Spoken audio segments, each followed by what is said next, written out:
What's up gamers, DreamcastGuy here, talking today about the Wii U and whether it's possible for it to win this console generation. So the Wii U has now been out for 2 years, and it's outselling the Xbox One, but still drastically behind the PlayStation 4. It's an interesting place to be right now. All the games that are coming out of the Wii U are getting incredibly high reviews, they function fantastically, they're pretty much glitch-free, whereas many of the AAA titles we're getting on the PlayStation 4 and Xbox One are coming out very half-built. They have lots of glitches, frame rate errors, just general runtime issues. While many games work really well on the Wii U, they're getting almost no third-party support, and that's about to drop even worse. So currently, the way you program the Wii U is almost identical to the way you program the Xbox 360. They have nearly identical infrastructure, which means that any company that's investing in creating an Xbox 360 version of a game, they could easily also put it in and make it work on the Wii U. So it's easy bonus sales for a couple million extra dollars of work. And this was making me think,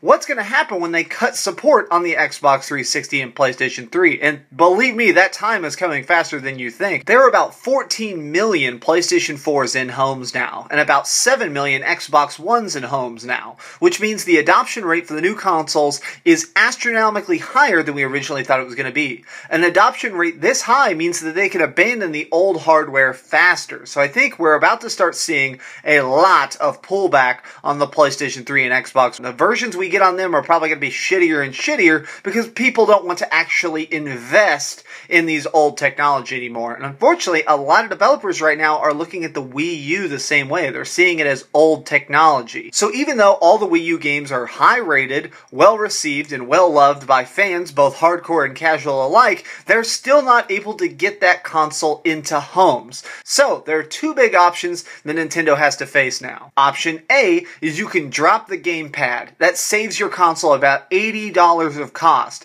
Sell it for $200 in America. You'll be the cheapest by far, and you will fly off shelves this holiday season and all of next year, giving you a giant boost. The more the adoption rate of the Wii U is high, the more people that will be willing to develop for your console. And option B, and unfortunately I think this is the option Nintendo's going to choose, is to make a new console now. I've already heard grumblings that they're about to start developing the new console, and they want it out in 5 years. So they're going to have more advanced infrastructure, and this will actually be the first Nintendo console ever released that'll actually be with the tech curve. Nintendo typically prefers to be a little bit behind so they can master the technology better than the competition. I think Nintendo might possibly try to do what Atari did in the late 70s and early 80s. They released the Atari 400, 800, 2600, 5200, and 7200 consoles. They really churned them out. Each one of the Ataris had very similar programming architecture, but just different graphics capabilities, making each one more advanced than the last. And I think Nintendo might try and do this. They might try and just keep making consoles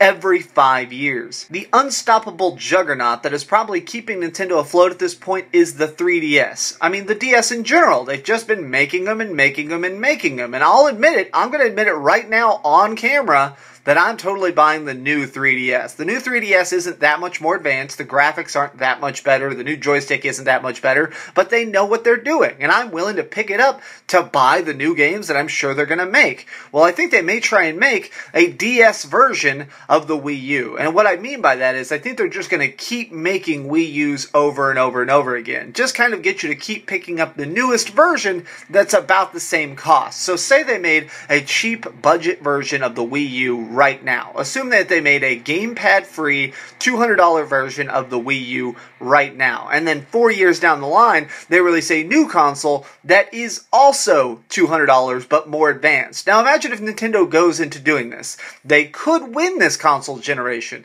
It's true that this adoption rate would be hard, but I also think that they could kind of take the Apple angle with this and just kind of find that dedicated fan base who will buy stuff day one and just cater specifically to what they want. Keep making games that they want. Keep making Samus games. Keep making Link games. Just keep them happy no matter what. Well guys, this has just been some game speculation about this console race and what makes it so interesting. This has been DreamcastGuy. Feel free to like, comment, share, and subscribe. But as always, keep dreaming.